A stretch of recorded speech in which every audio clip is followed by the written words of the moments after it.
Hector, le vélociraptor, plus qu'un psy, c'est un dino en or. Hector, le vélociraptor, vulgarise la psychologie encore. Bonjour à toutes et à tous et bienvenue sur la chaîne du Raptor Neuropsy avec au sujet du jour les troubles du sommeil.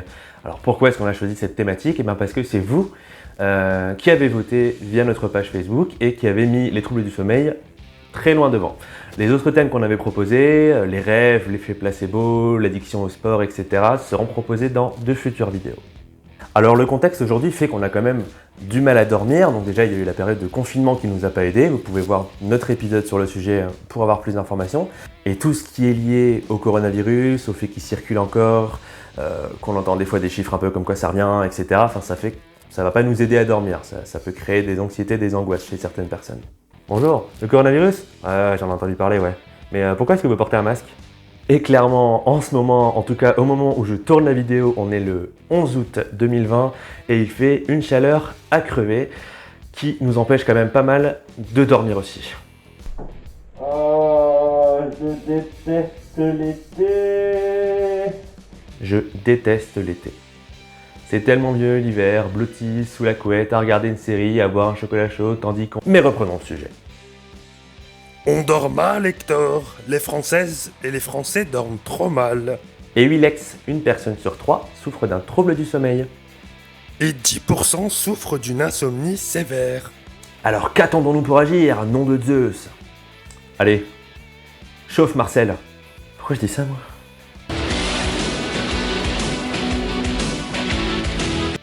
Dis, Hector, c'est quoi les troubles du sommeil? Il y en a d'autres que l'insomnie? Et oui, Jamy, il en existe plein. Le DSM-5, manuel diagnostique des troubles mentaux, nous cite 4 catégories de troubles du sommeil. On a donc les insomnies, les hypersomnies, les troubles du rythme circadien et enfin la narcolepsie. Je suis narcoleptique, c'est-à-dire que... Mais commençons déjà par citer les différents types d'insomnie, parce qu'il en existe 2. Il y en a 2, donc on peut parler de 2 somnies. Fatality. En premier, les dysomnies, qui impactent la qualité ou la durée du sommeil. Elles peuvent être d'origine psychologique, comme liées à une anxiété, une dépression, etc., mais aussi à la prise de substances, comme de l'alcool, des médicaments ou du café pas trop longtemps avant de dormir. Mais on retrouve aussi d'autres facteurs, comme le fait d'avoir de l'asthme, de l'anxiété, etc. On a ensuite les parasomnies, qui sont des altérations du sommeil, comme le somnambulisme par exemple, ou l'apnée du sommeil, mais qui n'ont pas d'impact sur l'éveil, sur la vigilance durant la journée.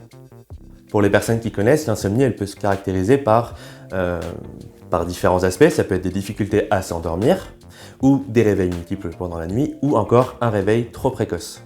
Ensuite, l'hypersomnie, c'est quand on peut dormir un nombre qui paraît correct, normal d'heures, mais qui ne suffisent pas pour maintenir la personne en éveil et qui nous font nous sentir encore fatigués, même après avoir dormi.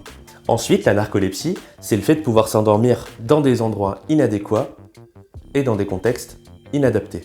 J'effectue le DAB dans des endroits inadéquats. Ouais, j'apprécie daber dans des contextes inadaptés. À toi. Tout à fait, Hector. D'ailleurs, quand on y réfléchit bien, cela signifie que...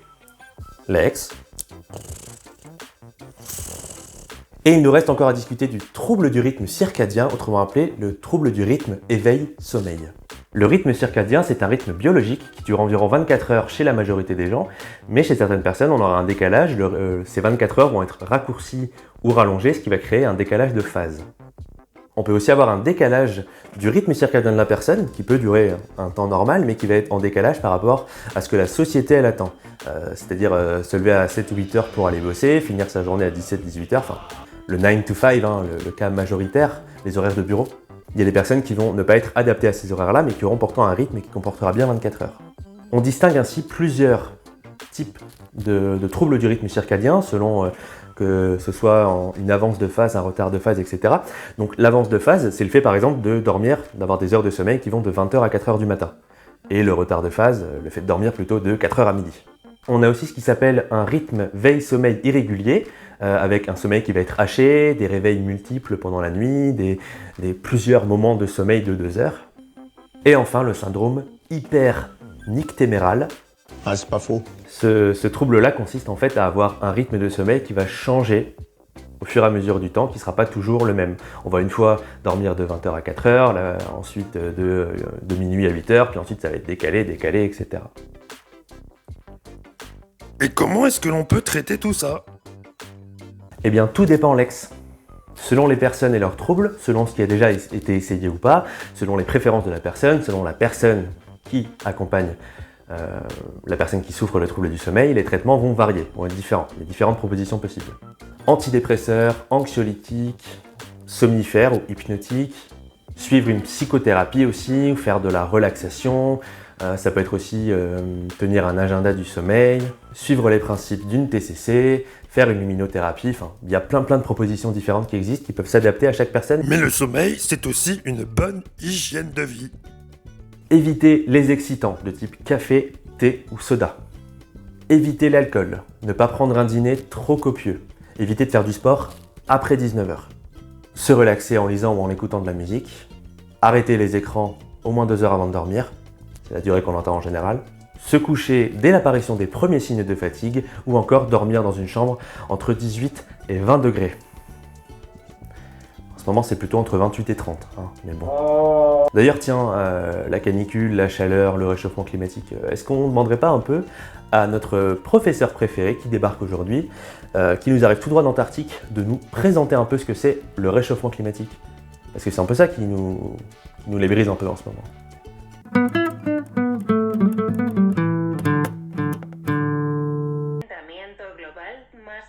Le réchauffement climatique, au-delà de la destruction massive qu'il entraîne pour les humains, détruit notre environnement à nous, mange aux empereurs.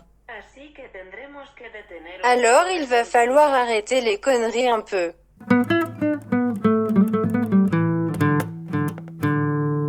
Les troubles du sommeil peuvent avoir des conséquences importantes sur notre santé.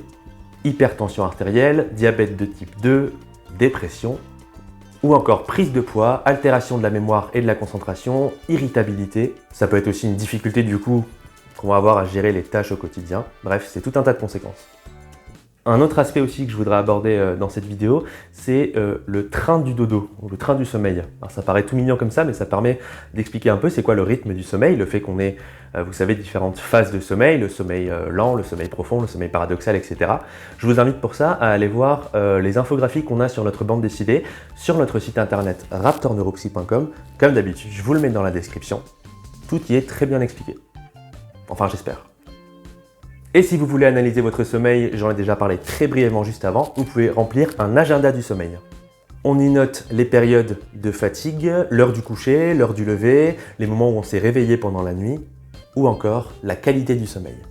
C'est un outil qui peut aider les professionnels à comprendre les difficultés qu'on peut avoir au niveau du sommeil. Et tout ça existe sur internet, sur des sites dédiés aux troubles du sommeil, où vous pouvez accéder gratuitement à ce type d'outils. On a aussi pareil, ça se retrouve pour l'instant sur notre BD, sur le site internet, des idées reçues sur le sommeil qui viennent un peu casser les mythes qu'on peut avoir. J'en parlerai pas ici parce que je pense qu'on pourra faire un petit numéro à part, une petite vidéo à part sur ce sujet-là qui peut être assez intéressante, donc à venir bientôt aussi. C'est tout pour ce Fast & Raptor consacré aux troubles du sommeil. J'espère qu'il vous a plu, que vous aurez appris plein de choses. N'hésitez pas à le liker, le partager sur les réseaux sociaux, à nous suivre aussi sur Facebook, sur Instagram, sur Twitter. N'hésitez pas à commenter, à dire ce que vous avez pensé de cette vidéo, à venir apporter peut-être des précisions si vous connaissez un peu le sujet. D'ici là, moi je vous souhaite une très bonne canicule. Comme d'habitude, restez dino, prenez le temps de vous reposer et surtout, bonne nuit mes petits dilophosaures.